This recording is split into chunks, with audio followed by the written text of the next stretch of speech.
Next up on the stage, real good friend of mine, been in this game a long time and is a true master and a maestro. Brian Kardon, Chief Marketing Officer of Fuze, talking to us about how artificial intelligence is going to drive performance. Brian. Can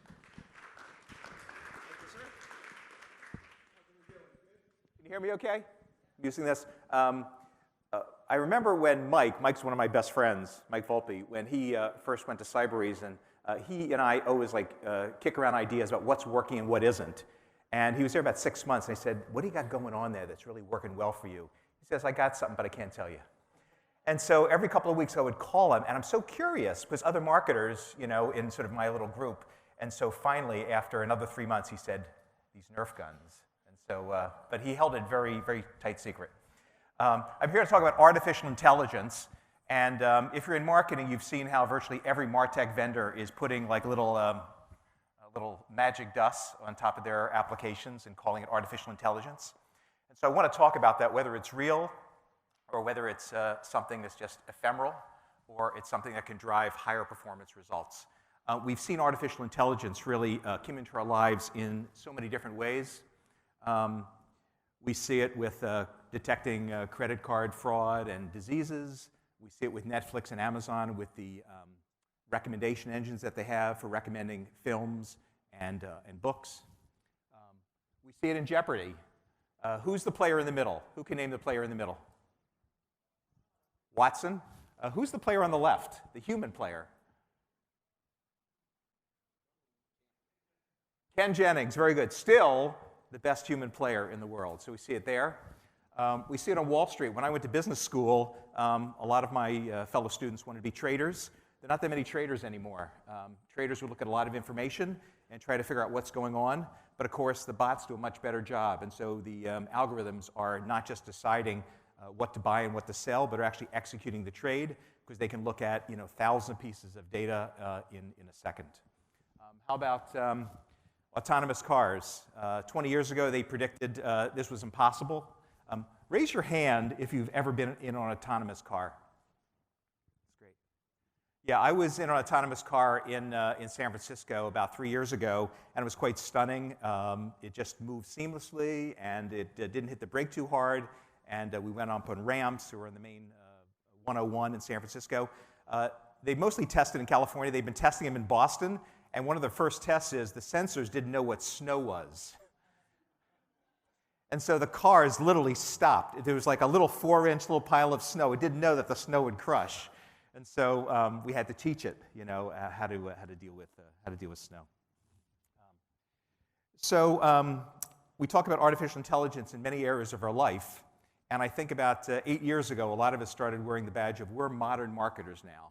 We've adapted marketing automation, and we got it configured, and we got all this great stack going on. But the statistics from Serious Decisions would say otherwise. These are pretty condemning statistics.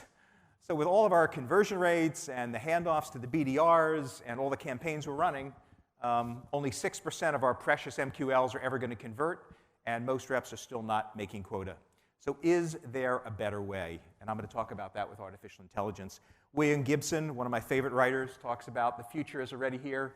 It's just not evenly distributed. And so we're seeing teams that are just crushing it, and other teams that are doing very, very poorly. So today I want to give you 3 very specific examples of how artificial intelligence can really affect everything.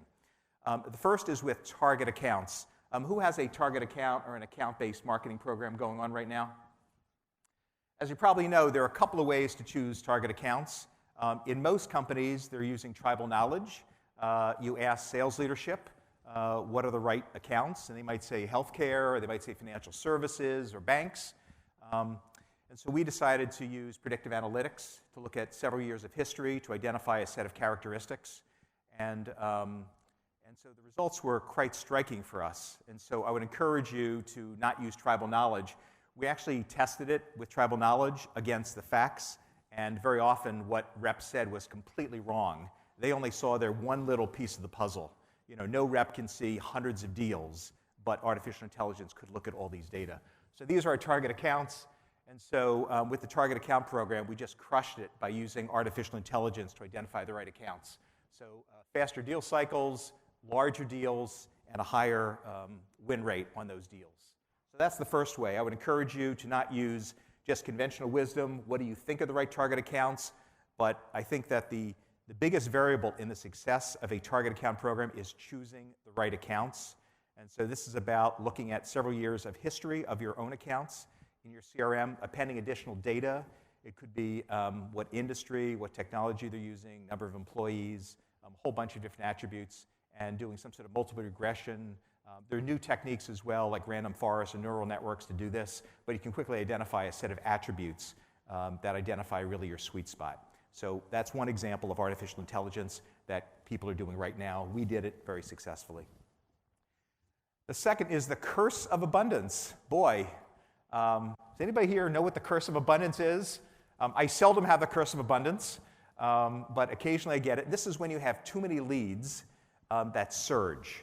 So an example of that might be you go to a trade show and you pick up several thousand people who wanted demos, and you want to pass that over to your BDR team, but they can't possibly follow up in a timely manner. So what do? So we decided to use a bot to follow up. We named her Natalie. We named her a woman because we looked at the performance of our human BDRs, and the female BDRs outperformed the men BDRs. So we decided to call Natalie Natalie. And she is able to respond to people in a very timely manner. We can control exactly what Natalie says in her emails. And we're going to nominate her for President's Club because she never sleeps. She's not very needy. She doesn't need a whole development program for how her career is going to evolve. But this has just been great for us. So every once in a while, we have a surge in activity, and we send Natalie against these accounts, and we have really nice conversion rates. Not perfect. Natalie is there to respond, and Natalie has intelligence that if someone writes back and says, I'm not interested right now, Natalie will write back and saying, oh, when would be a good time to reach out to you again? Or someone will say to Natalie, I'd love to talk to a rep, and Natalie will say, great, when can we schedule it? Click here to schedule. And so it works very, very effectively, and we've seen actually it works better than humans. So that's the curse of abundance, and that's using a bot to follow up on leads. The third is, how do you get meetings? And it's really hard to get a meeting. We're calling on CIOs, and so you call, and no one's there. No one picks up their phone anymore, particularly if it's someone you don't know. Impossible, right? Who's going to pick up a phone? You send an email. You write this beautiful email, and of course, no one's going to respond to an email. What we've seen work reasonably well, or better than the others, is a gift. Could be a Nerf gun, if the gift is personalized. So I talked to my BDR team, and I said, why don't you check out in social platforms what some of these prospects like to do. Like if someone went to a certain school, they like to play a certain sport, or they have a musical interest, maybe send them some music or send them something that's personalized. So after telling my BDR team to do this, I walk over, and all day they're on Facebook. They're just spending hours crawling through, all this information. So I thought to myself, is there a way to personalize gifts at scale? And there is a way to do that. And so I'll tell you how it works. You just give the email address to one particular vendor. I don't own any stock in the company. They're here. Their name is Alice. Anyone ever heard of Alice? And it's personalized gift giving. And so what Alice does is it matches the email address of the prospect against social platforms and actually crawls through photos, and it can identify important factors in photos. These are my photos. In the demo they gave me, I gave my email address. I said, in real time, recommend gifts for me, Brian. And so the first photo that they looked at was me and my two sons and our dog, Lily. We had just gotten a dog. It rated highly because my children in the photo, and we had a lot of likes and a lot of comments. So in their algorithm, it rates much higher. It shows that the dog or this picture is important. It also knew that it was a very small dog. Our dog weighs 3.5 pounds, and Lily's not getting any bigger. That's as big as she's going to get. The second photo they found was my wife and my son Max, and we're in Prague. My son was taking a semester there, and we went to the opera house. And I asked them, how did you know it was an opera house? Because I didn't tag where it was. And they said their software detected the architecture of the balconies in the photograph, and it knew it was an opera house in Prague. And I was just stunned. They had this huge inventory of photographs, and they know the architecture and when things were built and what the purpose was. So in this particular case, they recommended 2 gifts for me. The first was a bark box, which, anybody ever heard of bark box? Yeah, it's a monthly subscription where you get stuff for your dog, you get little treats, and you get some toys to play with. And this was just for a puppy dog.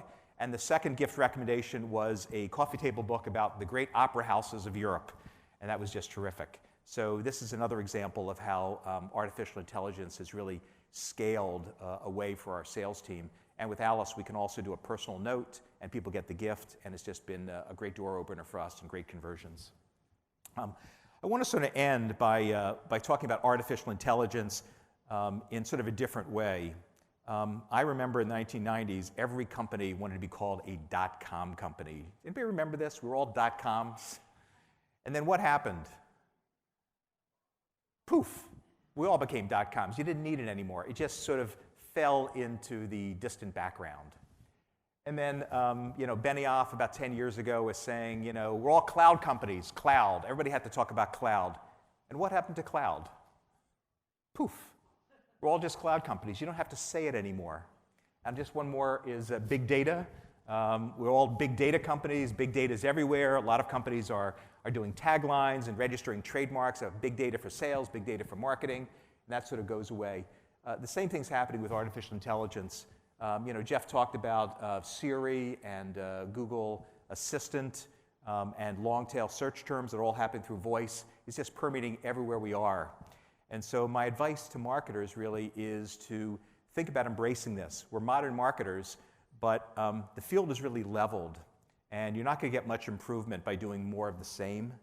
And so I would encourage you to try to find ways to lift things. In our case, it was the 3 things: using predictive analytics to identify target accounts. We use a bot to follow up on emails in a very prompt way using Natalie. And the third way was by doing gift giving at scale, a very personalized gift. Thank you very much.